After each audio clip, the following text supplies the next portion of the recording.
नमस्कार। देखिए एमपीपीएससी में जो लोग ऑब्जेक्शन लगाना चाहते हैं क्वेश्चनों पे, वो लिंक ओपन हो गई है, यानी ऑब्जेक्शन लिंक जो थी वो ओपन हो गई है।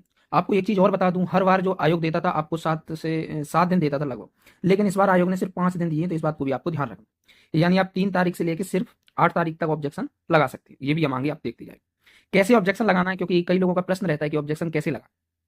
तो जैसे भी आप एमपीपीएससी की वेबसाइट पे हैं, देखिए ये मोबाइल से भी आप ऑब्जेक्शन लगा सकते हैं। सबसे पहले आपको एमपीपीएससी की वेबसाइट पे जाना है। उसके बाद नोटिफिकेशन पैनल को आप देखेंगे तो नोटिस बोर्ड में आपको ये लिंक मिल जाएगी, लेकिन आपको तीसरे नंबर की लिंक को देखना, ऑब्जेक्शन लिंक स्टेट सर्विस और स्टेट फॉरेस्ट सर्विस 2024। ये अभी अभी ओपन हुई है, तो आप देख लेना इसको।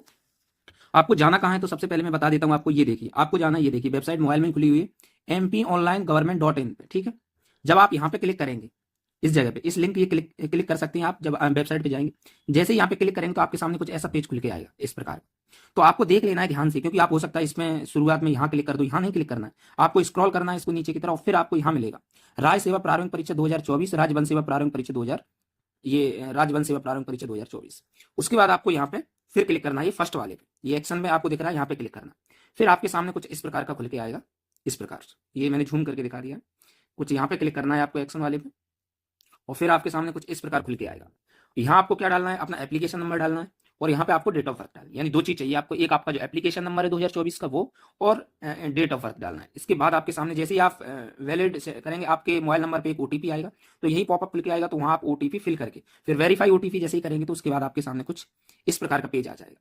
सबसे पहले आपकी डिटेल आएगी, इसको मैंने थोड़ा ब्लर कर दिया या थोड़ा ढक दिया है, तो आप देख लेना। यहाँ आपका नाम वगैरह ये सारी डिटेल आपको आ जाएगी अपने आप, तो इसको आप देख लेना। लेकिन आपका यहाँ से शुरू होता है दावा आपत्ति विवरण में। आपका क्या है, सबसे पहले आपको सिलेक्ट करना है कि आप किस प्रश्न पर आपत्ति लगाना चाहते हैं।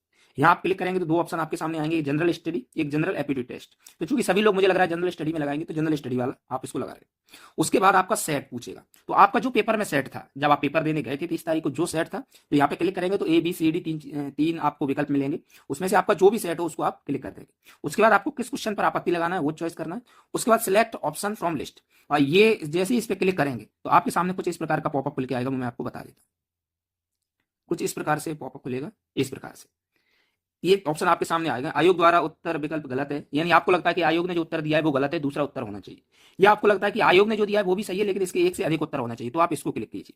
आपको लगता है कि प्रश्न के सारे उत्तर विकल्प है, यानी प्रश्न के जितने भी विकल्प दिए वो गलत है, यानी डिलीट होने की संभावना है, तो आप इसको चॉइस कीजिए। और प्रश्न ही गलत है तो आप इसको चॉइस कीजिए। तो आप ये जरूर ध्यान से देख लेना कि आपकी प्रायोरिटी क्या है, कि आप उत्तर को चेंज करवाना चाह रहे हैं या एक से अधिक विकल्प। तो मुझे लग रहा है जिस प्रकार से इस बार की आंसर किया है, तो ज्यादातर ये विकल्प लोग टिक करेंगे, लेकिन आप अपने हिसाब से इसको देखना। ठीक है, उसके बाद फिर चलते हैं, ये डिटेल रहेगी आपकी। फिर उसके बाद आपका ये ऑप्शन दबाएंगे तो जो मैंने अभी आपको बताया ये दबाएंगे, तो उसके बाद जो मैंने आपको अभी बताया वो चीजें सारी आ जाएगी। उसके बाद आपको नीचे जाना है, कुछ इस प्रकार का विवरण है। ये मैंने PDF इसलिए बना ली क्योंकि स्क्रीनशॉट आपको ताकि सही समझ में आ जाए, वेबसाइट पे थोड़ा प्रॉब्लम रहती है। उसके बाद जैसे ही आपके पास, यानी आपके पास प्रूफ के तौर पर क्या है, देखिए प्रूफ की जो PDF बनाए आपको ध्यान रखना है वो सिर्फ 200 KB तक की होनी चाहिए। आप ऐसी बनाए कि 200 KB तक की ही हो। आप JPEG फॉर्म, JPG और PDF ये तीनों फॉर्मेट में डाल सकते हैं, लेकिन उसका जो साइज होना चाहिए 200 KB का होना चाहिए, वरना आपको यहाँ पे प्रॉब्लम करेगा, क्योंकि यहाँ आपको PDF डालनी पड़ेगी। यदि आपके पास पुस्तक है तो पुस्तक के प्रकाशक का नाम डालना है कि किसका था। उसके बाद पुस्तक का नाम और उसका संस्करण, जैसे 2013 का है, 14 का है, 16 का है, 18 का है, ये आपको डालना। उसके बाद उसका पेज नंबर क्या है और उस पेज नंबर की आपको PDF यहाँ पे डाल दी।